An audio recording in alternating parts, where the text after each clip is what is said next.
Hey guys, welcome back to another video. This is me, Mysterious Cameraman, and today we're talking about The Flash, Season 3, Episode 4, Batman vs. Arrow crossover. So before we get into it, let's talk about Fan Film Fest. Fan Film Fest is an event that will be running on May 25th to 27th this year, and you can sign up for it now. You can submit a trailer for your fan films. You can submit your whole fan film to be shown during one of the days, or you could do a panel where basically you discuss future projects, you do interviews, blah, blah, blah. Last year, Crimson Verse Productions did do one. I think they showed the first episode of their fan series. This year, they haven't signed up yet. If they do sign up, great. I hope they do, and it's in the description of all these videos. Also, if you have any fan films you want me to review, fill out Fan Film Finder, and I'll review it at some point in the near future. Besides that, let's jump right into this video. Alrighty, so let's talk about this episode. So they have been hyping this thing up. They have been saying that this is it. And I will say, this is the best thing they've ever produced. I want to make that clear. But what kind of pains me is that The Flash wasn't in this. Like, the best thing they've ever produced, and the thing they put the most time in, the thing that they hyped up the most, was also the thing that was the best, which is good. But it didn't have The Flash. So I was like, if this was Crisis on Infinite Earths, but for me personally, I don't think Flash is making out of that alive. Because I know this year they're doing Constantine 2, as well as Superman and Green Arrow. 2025, I'm guessing they're doing Batman and Flash Season 4. And I'm guessing at the end of Flash Season 4, they're going to do end of Flash Season 5 is going to be Crisis. And I'm excited for Crisis. I will say, I'm very excited for it. But I'm also, concerned. I'm very excited. But I want to see The Flash in his, I will say, coming from Season 2, when each episode was basically only The Flash, having an episode without The Flash isn't the worst thing in the world.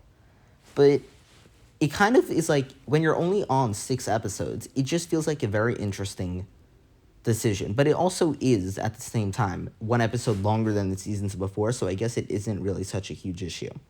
But yeah, this episode was really incredible. I think the biggest thing that stood out to me was the pacing. I feel like the pacing, and I feel like a lot of the other episodes, from what I remember, hasn't always been the strongest. I don't feel like many of the episodes were bad pacing, but I don't feel like any of them were, extremely good. I will say in this episode, when they were doing the origins of Golden Cobra, and they were showing the comic panels, I was like, they gotta be 10 minutes into this. And it was more than halfway through the episode. And I was like, they're really pacing this good. I expected it to be so much shorter. I felt like it was paced so well. It really was. And that really stood out to me. And I think overall the performances in this were also so good. I loved, I think Ethan Soap as Batman is so good. He fits the Batman character so much better than he does Chas or whatever from Constantine. I will say, I don't hate Constantine, but I think that Crimson Verse Productions really needs to look at what they have and say, Constantine didn't do so well, and we have already now a character that I think after this episode a lot of people are going to fall in love with, as well as Green Arrow. And I think that I'm just saying, maybe they should put their resources into the things that people like. Because we've already gotten our introduction to Constantine. We can have Constantine pop up throughout his own things, but I don't think he works on his own. I think this is like what happened in Legends. I love Constantine in Legends because he's not the lead role. Personally, I don't think that Constantine can really hold his own films. I don't feel like it always works. So I think that if Constantine appeared in, let's say there was, a Green Arrow, a sequel to Green Arrow, and this Green Arrow sequel, they were so there's, a mystical person, they get, some help with Constantine. I think that works better than Constantine having his own things. Or if there's, a Legend show. I think a Legend show would actually fit very well for this universe, but I don't know who they put in it. I also know they have Stargirl. I don't know when Stargirl's appearing again. I think she's actually going to be in the finale, but if they're going to do Stargirl thing, I know they're doing Superman. What's going to happen with that? I feel like they want to do so much. And I'm going to actually, while I'm doing this review, because I feel like there's very little for me to say actually about Batman vs. Arrow because it's so good. There's nothing else really to be said about it. But I'm actually looking up Crimsonverse Productions. I'm going on my subscriptions. Let's see. So they have a lot of I'm not even going to touch into the Doctor Who.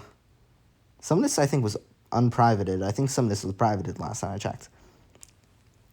Oh, the Season 3 new VFX thing did very good. That's good. I'm trying to find how good the Constantine... So, above Constantine, this is going to be a bit of a different review. We have Flash, the Flash pilot with 4.5K, that's good. The Vigilante with 2.5K. Shadowlands trailer, 2K for the Flash negative. The Season 3 trailer, Season 2 Episode 2 trailer, Season 3A trailer, Season 2 trailer. A lot of trailers on the channel do very good. Revelations trailer, Season 3A final trailer, another trailer. Avatars at Speed Force at 1.2K, Fade Out 1.1K, Rises 1K, Origins 1K, Revelations only 953. I don't feel like this season's actually been doing as good as some of the last seasons. I could be wrong. But, yeah, mid-to-late 2024, we have Superman joins the Crimsonverse. Sorry if this part's a little boring more, but we have 682 for episode 2. What was episode 3? Shadowlands? Where is Shadowlands, actually? Did it really not do that good? I'd be shocked if Shadowlands really bombed. It only got 467. I'm gonna be honest, I haven't seen a single episode. I haven't found Constantine yet either. This is the first piece of Constantine I found at 379. Even the prelude did better than Constantine. Where is the constant? How long am I going to be scrolling? There it is. 282. There is not a single episode of The Flash, and there are very few trailers that did worse than that Constantine fan film. So I feel like something very much to be thought about is if it really isn't doing so well, if Constantine is not what people want to watch, put your effort into things that people do want to see.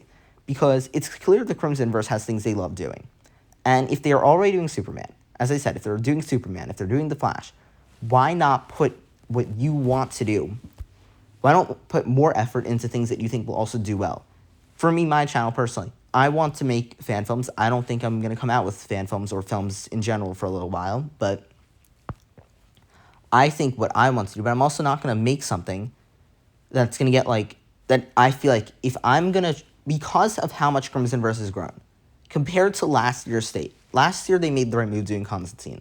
However, with how much they've grown since that point now, doing Constantine, again, it's not even been a year since Flash Season 1 wrapped up. Because it wrapped up in late June because I left to go on break the day after the finale came out. I was very stressed that it wasn't going to come out before I went on break and that I wouldn't review the 5th episode of Season 1. I remember this distinctly. But it hasn't been a year, and since that, they released Constantine, 2 seasons of The Flash, not yet, but they're going to. And it's really all they've done a few specials, right? Am I forgetting anything? I feel like something else came out. No, nothing did, but they also did a special for Constantine. Green Arrow's coming out next year. They've really done so much. So I feel like at that point last year when they were beginning to do that, it was when they were, Season 1 didn't do bad, it didn't do exceptionally good. It did very good. 1 in 5 did very good, but it wasn't blowing up to the scale that it is now.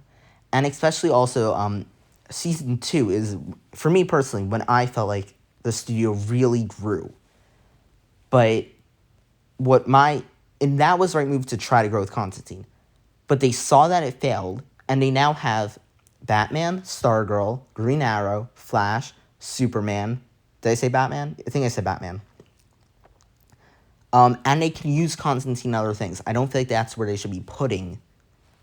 They should, like, yeah, but I don't know. I don't know what they're actually doing, but I hope that they do discuss, if they do sign up for Fan Film Fest, if they do a panel, I hope they address that. Now let's actually talk about Batman vs. Arrow. I don't know how long this review is going to be.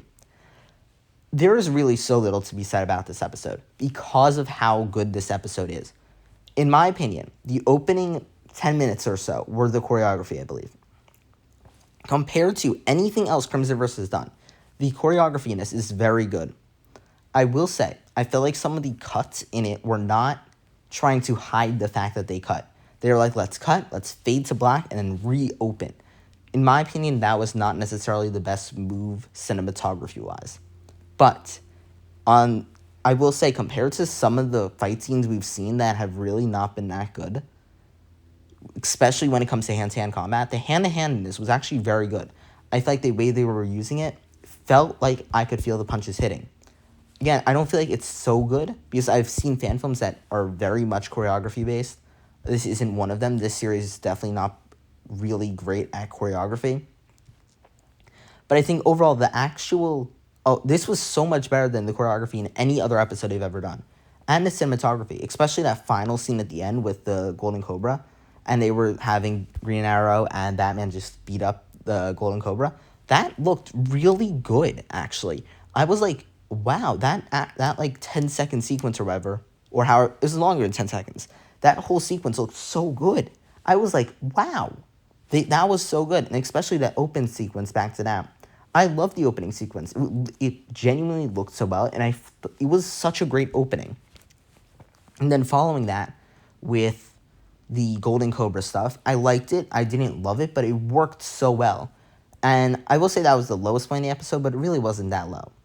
And then once Bruce and Green Arrow got together, I just said the same thing. Green Arrow, oh no, I didn't.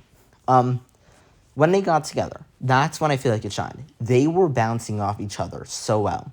I think what works with Barry and Oliver is it's like a parent or mentor, like Jedi-apprentice relationship.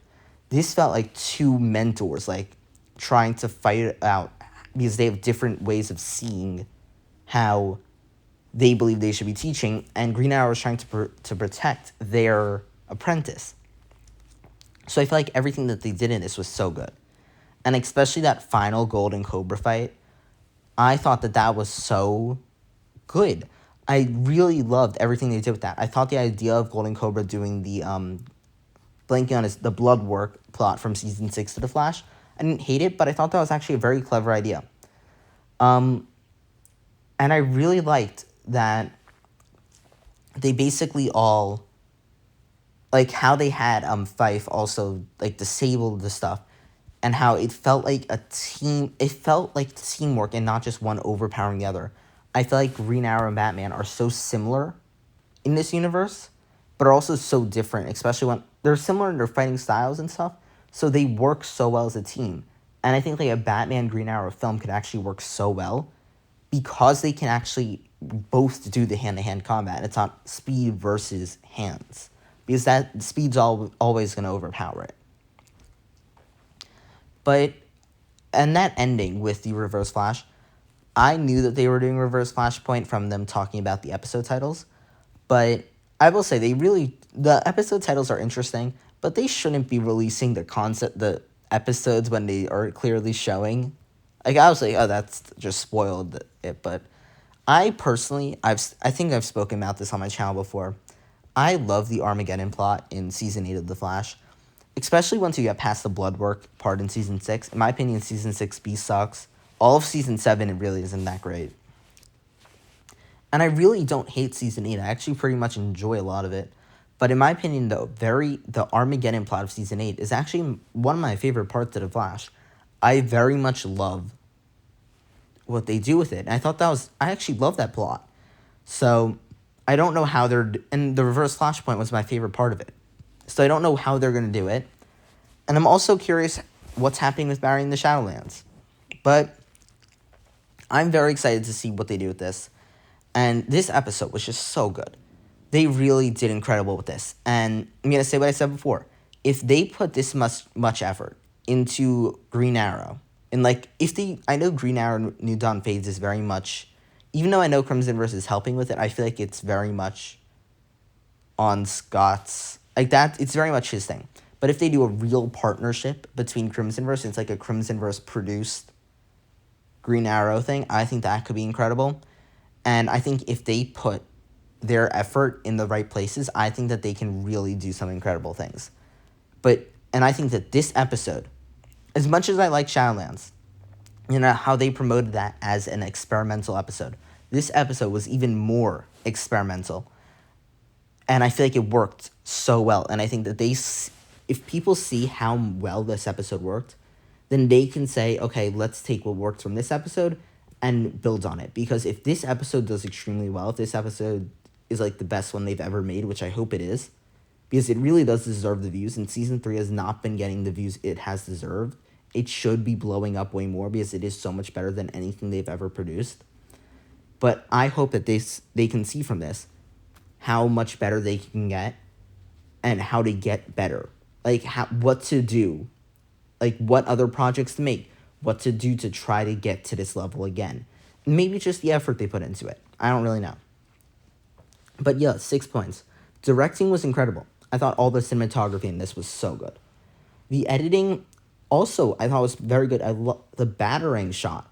I was very impressed by that, actually. I thought that was very good. Acting in this, very good. As I said, I love the lead actors. Story in this, so good as well. I felt like the story in this was just so good.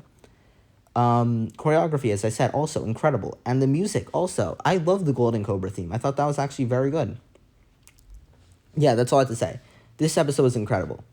No other way to put it. I'm so excited to see what Crimson Verse does in the future. And sign up for Fan Film Fest. Fill out Fan Film Finder. If you want me to review fan films, Fan Film Finder. If you want to sign up for Fan Film Fest, do that as well. And thank you guys so much for watching this video, and see you guys in the next one. Bye, guys.